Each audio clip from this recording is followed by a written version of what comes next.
আমরা যে জায়গাটায় আছি সেটা হচ্ছে গিয়ে সিলেটের হচ্ছে সুনামগঞ্জে নীলাদ্রি লেক, তার পাশে হচ্ছে ওই লাকমাছড়া তাহেরপুর। তো এইখানে হচ্ছে একটা পর্যটক জায়গা হচ্ছে, সেটা হচ্ছে লাকমাছড়া।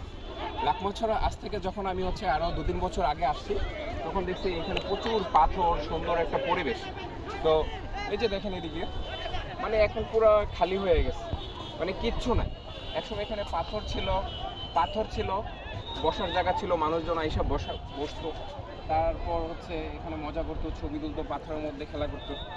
তো এই যে জায়গাটা, একটা টুরিস্ট প্লেসটা, এই প্লেসের মধ্যে মনে করেন যে হচ্ছে কত সম্ভাবনা থাকে। এখানে মানুষ আসবে, সারা বছর পর্যটন শিল্প আসবে। তো সেক্ষেত্রে দেখা গেছে যে অনেক টাকা পয়সা ইনকাম হবে, আশেপাশে মানুষজনের, গ্রামবাসী এখানে আস্তে আস্তে উন্নতি হবে। এগুলো বহির্বিশ্বে দেখা গেছে যে আপনার এগুলোকে আরও পর্যবেক্ষণ করার জন্য, রক্ষণাবেক্ষণ করার জন্য হচ্ছে গা সরকারিভাবে নানা পদক্ষেপ নেয়। আমাদের দেশে আসলে কি পদক্ষেপ দিচ্ছে এটা আসলে আমরা নিজেরাও জানি না। এখানে চুরি বাটপারি করে দেখা গেছে যে একবারে শেষ করে দিচ্ছে, একটা ধ্বংস করে দিচ্ছে। তো আমি যখন আসছি, তো আয়সা এখানে দেখার পরে মনে করেন যে খুবই খারাপ লাগছে। কিচ্ছু নাই, একদম খালি বানায় ফেলছে পাথর টাথর বিক্রি করে। তো এটা আসলে খুবই দুঃখজনক। এই যে দেখেন, এই যে এখান দিয়ে যে খালটা মতো চলে গেছে, তো এই খালের পানিটা কিন্তু হচ্ছে কি আপনার টাঙ্গর হাওরে গিয়ে পড়ছে। তো এই যে স্বচ্ছ জলরাশির যে পানিটা, এই পানিটা কিন্তু খুবই সুন্দর, এবং চতুর্পাশ দিয়ে মানুষ বসে ছবি টবি তুলতো, এবং এখানে খুব ভালো একটা পরিবেশ ছিল। কিন্তু আজকে এখন যখন আসি, তখন এখানে কিচ্ছু নাই। এই যে দেখেন, মানুষগুলো হচ্ছে সবাই দাঁড়ায় আছে, একটা বৈশা যে একটা ছবি তুলবে এটার কোনো অপশন কিচ্ছু রাখে নাই। তাহলে দেখেন আপনার এখানে কি অবস্থা হয়েছে। সো এটা আসলে একটা ছোটোখাটো একটা জায়গা, যেখানে অনেক দূরে, এটা হচ্ছে সিলেট থেকে।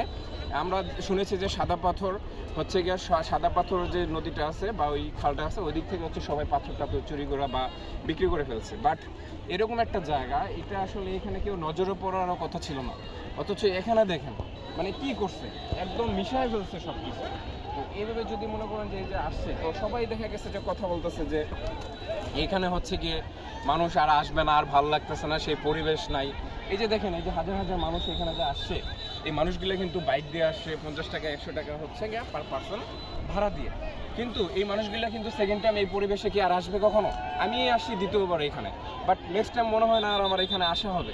তো এই যে এই এলাকার মানুষের যেভাবে জীবনযাত্রা, তো এগুলো কিন্তু একসময় পর্যটন শিল্পের জন্য একটু উন্নত হয়, ভালো হয়। বাট আমার কাছে মনে হচ্ছে এখানকার পরিবেশ আগামী 2-1 বছরে কিছুই থাকবে না। ঠিক আছে? তো এইগুলো সরকারিভাবে আর কি করবে, রক্ষণাবেক্ষণ করবে, এটা আসলে আমার ইম্পসিবল, আমার জানা নেই। সো এখানে আর কিছু বলার নাই।